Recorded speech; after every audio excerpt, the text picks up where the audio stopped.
Your players don't care about your world. And honestly, why should they? Sure, you've spent hours, days, months, maybe even years on developing your world.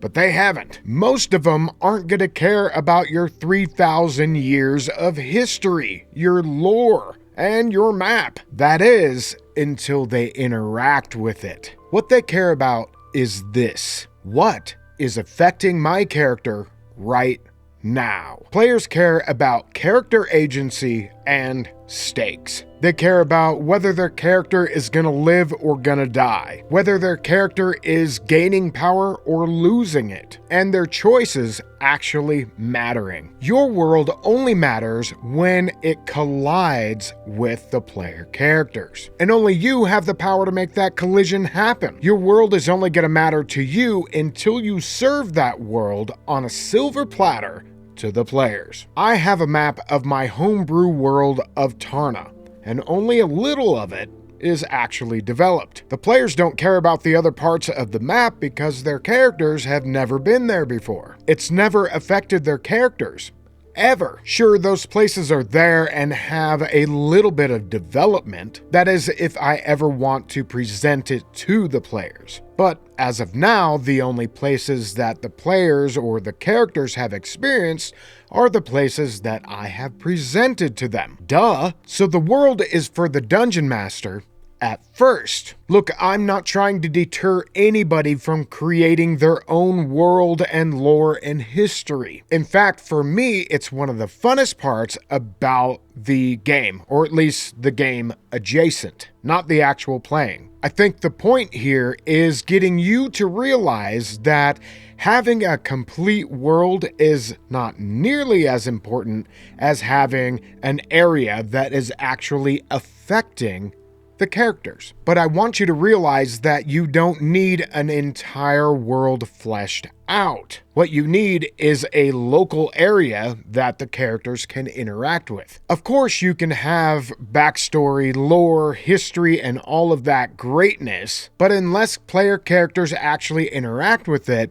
it's for naught. In regards to actual gameplay, that is. With that in mind, you might be thinking, I'm going to introduce an NPC that is going to do these awesome lore dumps. Let me advise against that. If the player characters are interested, they will ask. It's your job as the Dungeon Master to get them intrigued enough to actually ask. Don't force it. Allow it to flow. If they don't take the hook, move on. So some DMs are told to build a world, or rather, they're inspired to do it. But the bottom line is you don't need one to game. I want to be perfectly clear, you don't need one. But you may want one for your own personal cohesion and making sure that everything kind of fits together, especially when questions arise in-game about civilizations and certain world-specific symbols. So those that are into the world-building part, which is a great part, mind you, so you start writing like your J.R.R. Tolkien and you flesh out the history,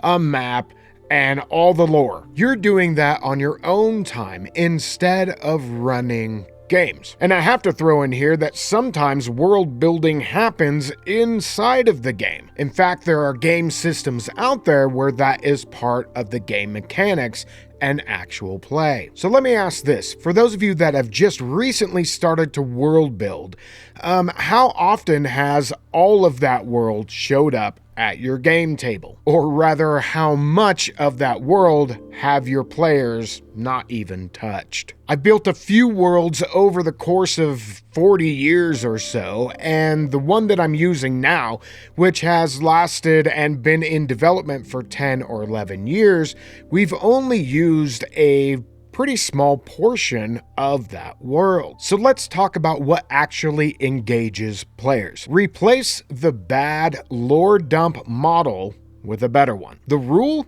if it doesn't affect the player characters, it doesn't matter. The three pillars: immediate stakes, personal connection, and consequences. The immediate stakes are what is happening right now. The timer, the threat, the pressure. An example is lightning has struck a village and it's now on fire. You've got 2 hours to put it out. A timer would be an NPC that they know, possibly love, will die within that 2-hour period if they don't act right now. The next pillar is personal connection.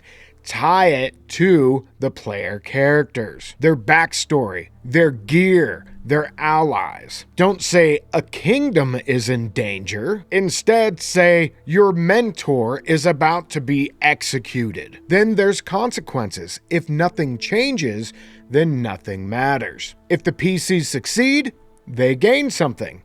If they fail, they lose something permanently. It's up to you as the dungeon master to pepper in the lore as you're playing. Do it gingerly as events unfold. And that's what makes your game unique and your world special. No lore dumps, just pepper. Some players are gonna love lore dumps, but let me tell you, if you've got an average of 4 people at your table, I would say there's a 15% chance that one of them are into it. I don't know where that 15% came from. I just pulled it out of my ass, but it makes sense, right? Yeah, seems legit. Let's talk about a mediocre way to set up interaction with your world and an elevated way. Mediocre.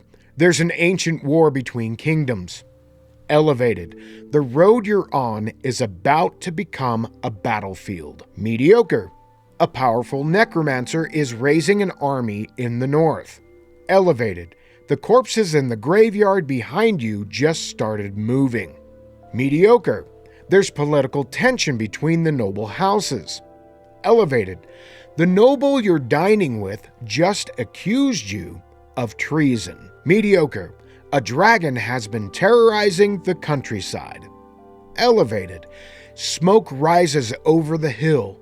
Your home village is burning right now. Mediocre. There's a cursed artifact lost somewhere in the ruins. Elevated. As you're looking through your backpack for rations, a strange object you do not recognize starts whispering your name. The shift is, give them something usable right now. So how do you prep? You want to replace lore dumps, history dumps, and background dumps with this. A problem happening now, who it affects right now, and what happens if the players ignore it right now. You can have all the lore and the history. None of it is wasted, but it is dungeon master facing until you present it to the characters. Remember that the only thing that is important is what is happening now. So here's the simple formula. There's a situation. Something is happening. Personalization. It's affecting the characters. And a timer. It will get worse if they do nothing. Your world is a setting.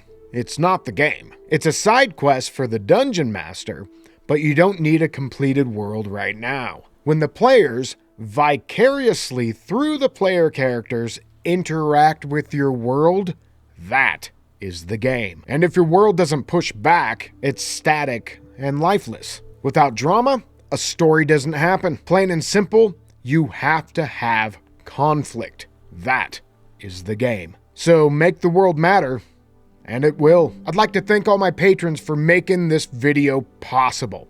If you'd like to become a Patreon member, check out the link in the dungeon. Also, there's links for newsletter, my drive-through RPG, and all that jazz. Also, if you're interested in world building, there's this really great AD&D supplement called the World Builder's Guidebook.